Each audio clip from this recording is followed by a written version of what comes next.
Bonsoir. La sœur Rosalie, bonsoir.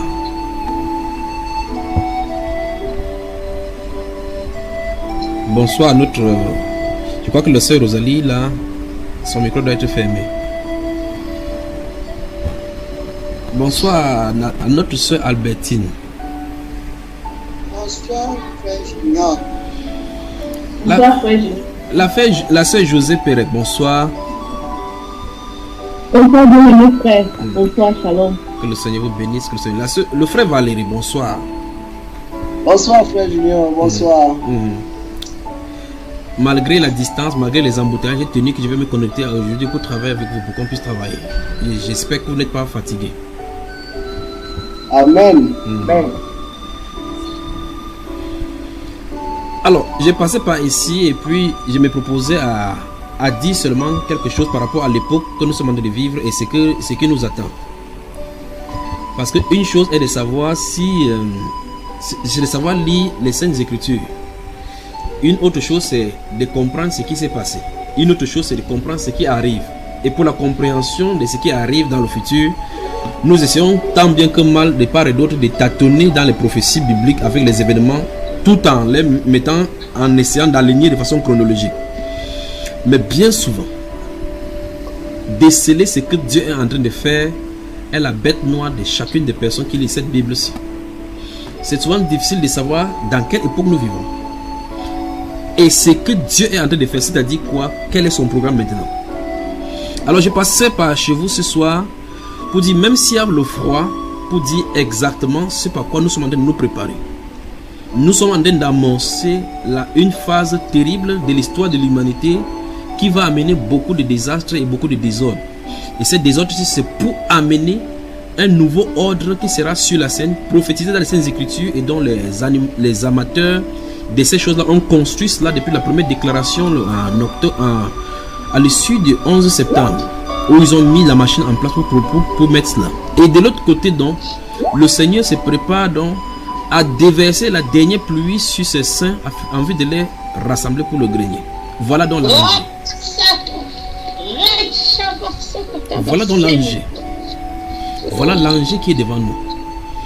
Voilà l'enjeu. Quelle époque périlleuse. Quelle mission dangereuse.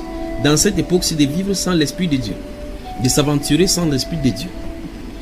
Parce que Satan sortira des challengers avec son esprit. Ou un de son esprit durant ce moment, c'est pour challenger ceux qui s'appellent appeler les chrétiens.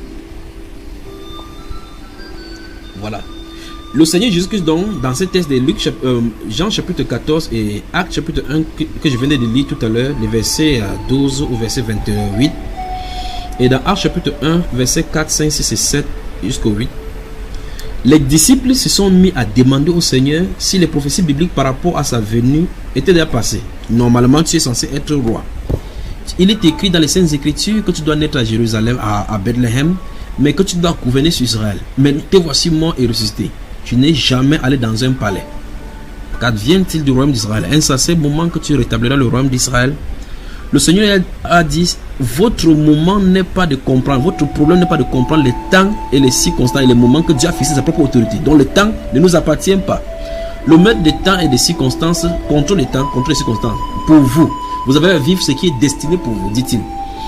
Pour vous, vous recevrez la puissance. Votre rôle dans cet état des choses, c'est de recevoir la puissance du Saint-Esprit et témoigner. Point. Sonder et connaître les époques, ce n'est pas votre affaire. Pour vous, ce n'est pas de savoir quand est-ce que le royaume va venir, quand est-ce que vivez juste le royaume. Permettez que l'auteur du royaume vous utilise, tout simplement, dit-il.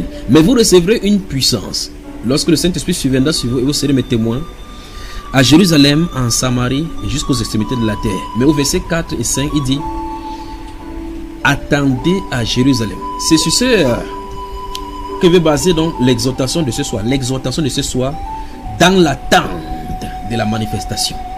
Dans l'attente de la manifestation. C'est de ça dont je vais parler. Dans le livre de Luc, donc, au chapitre 24, si vous prenez les 4 derniers versets de Luc, chapitre 24, après que... bonsoir à notre bien-aimé qui se trouve là-bas derrière, la sœur Jackie. La sœur Jackie, bonsoir.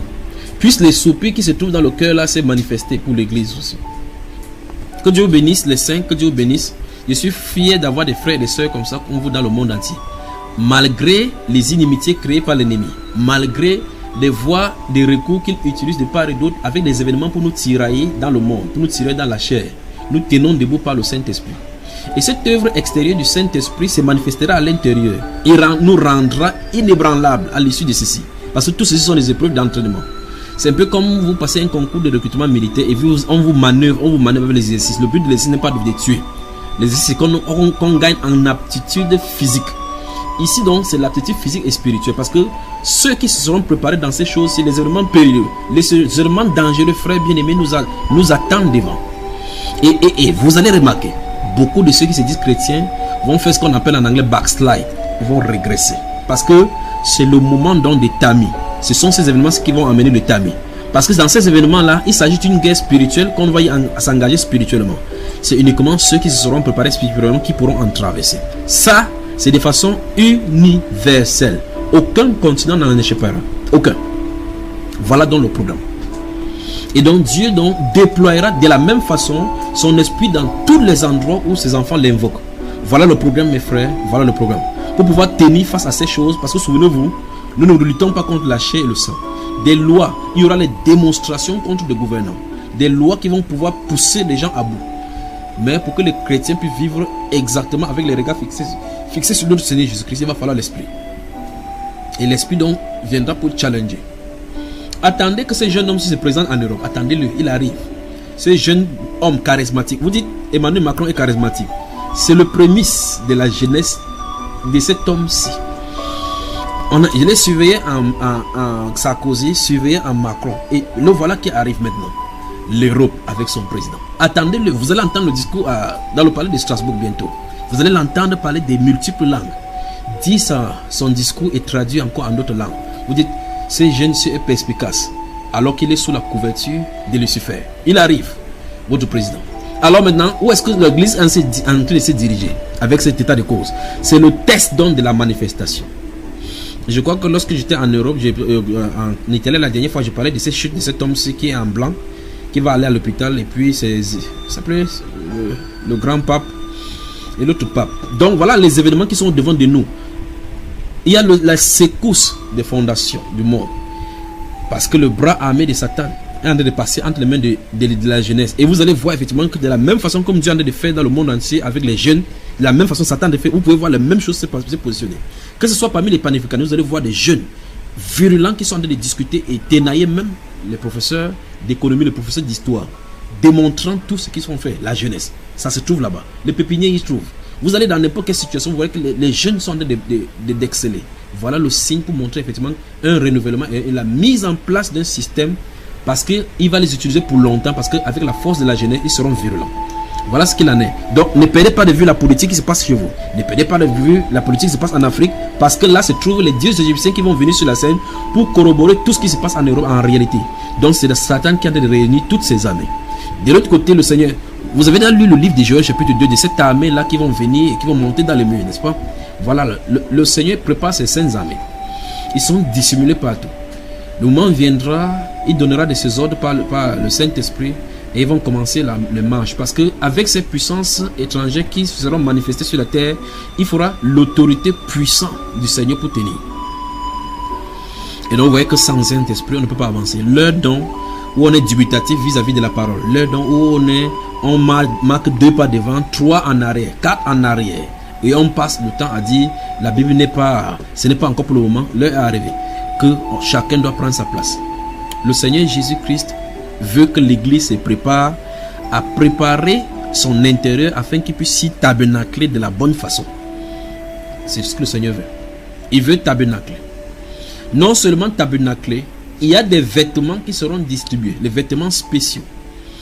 Pour les autres, c'est le vêtement du salut. Pour les autres, c'est le vêtement de délivrance. Pour les autres, c'est le vêtement pour le combat. Pour les autres, c'est le manteau pour la prophétie. Pour les autres, les différents manteaux. Et donc, cela sera donné afin que l'armée du Seigneur soit au complet. Et là, on va comprendre effectivement ce que ce verset, c'est Éphésiens chapitre 6. Nous n'avons pas à lutter contre la chair. Si, dans les lieux célestes, se trouvent les dominations, les autorités, les principautés et les esprits méchants dans le lieu céleste, et malgré toutes ces catégories-là, la terre n'a pas encore reçu son châtiment. Vous devez comprendre que l'heure où on va les relâcher est arrivée. Il faudra tenir par l'esprit. On ne tient pas contre eux tout simplement en bavardant, en versant le sang de Jésus-Christ avec la récitation. il faut qu'il y ait une autorité spirituelle donnée. Dieu veut restaurer dans son nom au milieu de son peuple. Alors sans le Saint-Esprit, on ne pourra pas tenir. Et cela arrive. Voilà pourquoi, frères bien-aimés, je vous encourage et je nous encourage à demeurer fermes, priant avec ferveur de la manifestation. La Bible déclare dans Actes des Apôtres chapitre 1 dans le verset 14 que lorsque les Pierre et les apôtres sont montés dans la chambre haute, ils persévéraient dans la prière. Ils sont tout simplement restés là dans la présence du Seigneur. Dans la présence du Seigneur, la Bible déclare à un moment donné, ils n'ont pas programmé. Personne n'a programmé quand ceci descendrait. Ils savaient tout simplement que la promesse leur avait été donnée d'attendre. Ils sont allés dans l'attente. Et dans l'attente, ils priaient. Dans l'attente, ils persévéraient. Et quand ils persévéraient, la Bible déclare, frère, écoutez bien ce mot, tout à coup, subitement, donc tout à coup. Et quand tout à coup commence, Dieu ne prévient pas, il est seulement en action. Quand vous allez entendre, en tout cas, j'ai vu l'Esprit descendre sur l'église. Parce que ça grognait en haut. Comme un torrent qui est sur le point de rompre une barrière. Quand ça va descendre, vous allez croire peut-être que vous-même vous êtes devenu dingue. Vrai. Ça arrive. La torpeur, la froideur, la tiédeur que nous avions autrefois va cesser. Parce que ce qu'on appelle en anglais boldness, je ne sais pas comment vous appelez ça en français, quand ça sera l'audacité, quand cette audacité-là tombera sur nous. Dans les trains et les bus, là, vous ne vous tairez pas. Je crois qu'on va vous amener à la... Je ne sais pas comment vous appelez votre police, la police ici. Vous irez là-bas. Et donc vous allez savoir effectivement que votre bouche proclamera la gloire du Seigneur.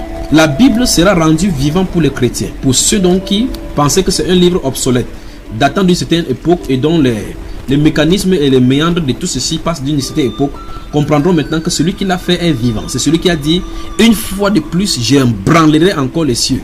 Une fois cette parole, une fois de plus, dit la Bible, veut dire que les choses qui sont maintenant sont passagères. Dans le moment arrivé, on va challenger la terre. Le Seigneur va effrayer la terre. Et ça, par la visitation des simples mortels comme nous. Ne vous considérez pas qu'il faut que vous soyez un grand pasteur, que non. C'est justement un cœur disposé. Dans le verset 15 du chapitre 14, que je viens de lire, le verset Jean, il dit, si vous m'aimez, gardez mes commandements. Si vous m'aimez, gardez mes commandements. Et puis il continue au verset 16, et moi j'ai prié le Père, et vous enverrez notre consolateur. Tout simplement, gardons le commandement et attendons la promesse du Père, dit-il. Alors, et moi j'ai prié le Père, et il vous donnera un autre consolateur. Je parle donc dans l'attente de cela. Dans l'attente de cela, qu'est-ce qu'il faut faire? Il faut demeurer dans la prière, sonder ses voies, éloigner ce qu'il faut éloigner. Surtout enlever la désobéissance, parce que la désobéissance c'est l'un des points forts qui éloigne le Saint-Esprit de nous pour nous visiter. La désobéissance. Si l'église n'avait pas été dans Babylone depuis longtemps, on se serait dans l'enlèvement. Mais justement parce que l'église se trouve enfuie dans Babylone, Dieu prend le temps de tailler, nettoyer, envoyer les trompettes pour sonner, secouer, afin qu'on puisse sortir de Babylone. Lorsqu'on sort de Babylone maintenant, il commence le processus de déchirure des manteaux de Shinéar. Sinon, l'ennemi ce sera au milieu de nous et nous ne pourrons pas aller combattre. Nous perdrons 36 membres comme le fils Israël. Parce que ceux-ci sont allés au combat, ils ont touché ce qui est interdit et gagné au milieu de l'assaut, au milieu du peuple. On ne peut pas garder des manteaux de Shinéar, des choses dévouées par interdit au milieu de nous et espérer une victoire de la part du Seigneur. Le Seigneur permettra que l'ennemi combat contre nous. Et donc on ne peut pas combattre avec l'ennemi tout en étant son manteau, en ayant son manteau. Alors, le péché d'Akan doit quitter au milieu chrétien. Tout manteau de Shinéar, ce nouveau Shinéar, c'est la principauté de Babylone. Cette onction de Babylone. On doit quitter toute onction qui est de Shinéar et s'accaparer maintenant du manteau de la délivrance tel que prophétisé dans le livre du prophète Isaïe, qui va nous revêtir des manteaux de délivrance. Ces manteaux dont des saluts dont il va nous donner. Et avec ce salut dont se trouvent incorporées toutes les grâces de la croix. Dans l'attente donc de cette manifestation, qu'est-ce que nous devons faire? Sondons nos voies, recherchons nos voies et retournons à l'Éternel, dit le prophète. Que le méchant abandonne sa méchanceté et que l'homme pervers enlève sa perversité. Purifions-nous, dit-il dans le livre de Jérémie chapitre 4, 5 et 6. Jérusalem, purifie ton cœur de mal. On purifie notre cœur de mal. C'est qu'on sait, on peut se débarrasser, on s'en débarrasse. L'heure du raisonnement ne sonnera plus comme cela. Parce qu'en réalité, quand cette vague se passe, quand on sera derrière, vous allez entendre cette parole de prophétie arriver. Ah, comment faire pour avoir l'onction? C'est le temps d'aller acheter ta part. Il n'y aura plus de temps pour cela. La Bible déclare que plus tard, cette vierge, quand ils sont allés faire la même chose, cette processus qui est mis en place, suivons-le tout simplement parce que c'est bénéfique pour nous, parce que c'est le carnaval donné pour obtenir l'huile. Parce que la Bible déclare que les vierges étaient toutes endormies. Toutes sont endormies. Et ceux qui se disent réveillés et réveillés, la Bible déclare que toutes seront endormies. Mais la différence se fera au niveau de l'huile. Lorsque la trompette va sonner, montez. La Bible déclare que c'est cette huile-là, à cause de cette huile-là, qu'on pourra monter. Et à cet instant-là, il n'y a plus rien à faire. C'est le moment donc de se réveiller.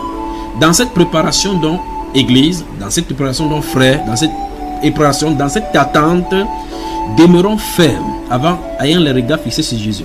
Il a dit, je prierai le Père et il vous enverrai un autre consolateur. Beaucoup de mensonges donc ont été distillés au courant du siècle.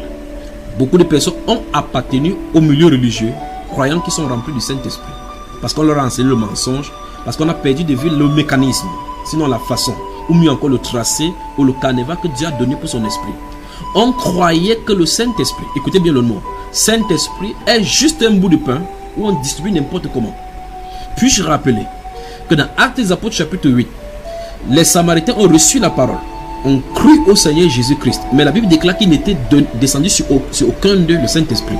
Il a fallu que les apôtres viennent prier afin qu'ils reçoivent le Saint-Esprit. Dit la Bible parce qu'aucun Saint-Esprit n'était descendu sur eux. Pourtant, ils avaient cru. Pourtant, ils avaient été baptisés dans le Saint-Esprit. Pourtant, ils avaient été sauvés à cet instant.